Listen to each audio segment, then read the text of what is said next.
Further kinematics. In this section, we will be looking at motion in 2 dimensions with constant acceleration, motion in 1 dimension with variable acceleration, motion in 2 dimensions with variable acceleration,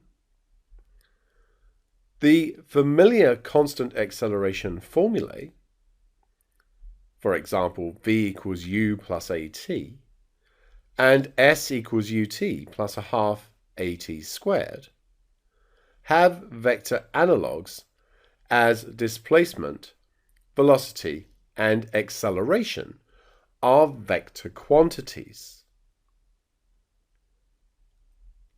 All we do is replace the scalar one-dimensional v here with the vector v. Notice that time is a non-vector in here. Often with this formula, when we're talking about displacement in 2 or 3 dimensions, we use r rather than s. Working with variable acceleration involves the use of differential and integral calculus.